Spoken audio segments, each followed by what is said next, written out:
had the founding of America.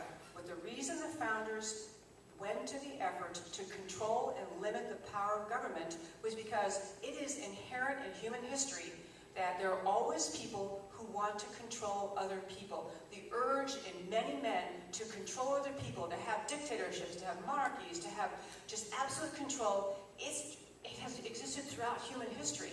The founders were trying to stop that. They were trying to say, we're not having an elite ruling class, everybody has power, and this country, this is how we're going to be.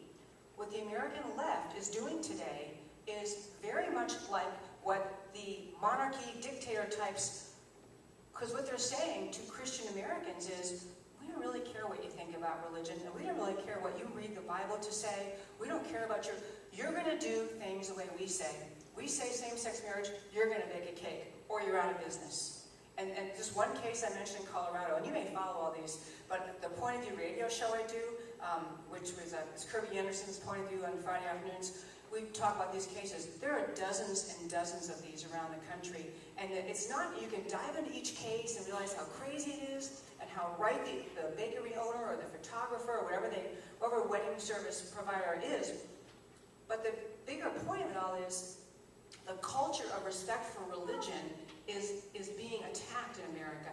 We have to be the ones to be speaking up in these kind of cases, speaking up in our neighborhoods, in our homes. And then I want to turn to this idea, okay, one last thing, and then I'll turn to what I really want to talk about, which is our role in speaking up. The other thing I was going to say was, have you been following this case about Target? You know, Target has this bathroom policy. Okay, everyone's shaking their head, yes, okay. I just want to say this about the Target bathroom policy.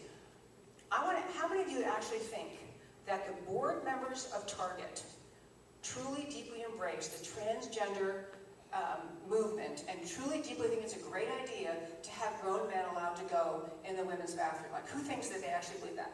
Like, nobody, right? What happens is, and this is one of my terms, we have the unappeasable American left. We have the relentless American left. They push and they push and they push and they push on every single subject, the left-wing agenda. And Target board sits there thinking, okay, we're getting hassled by these people, they're claiming everybody embraces our ideas, so, you know, it's easier to capitulate and give in to the left than it is to stand on principle. That's what they decided. So I love that the American conservatives got on board and said, hey, you know what? We're not with this plan. And so they have a petition. I can't remember, like 1.5 million people have signed it, but they also had a huge drop in the Target stock price. This is one way we can fight back, and this segues well into what I love to talk about, which is how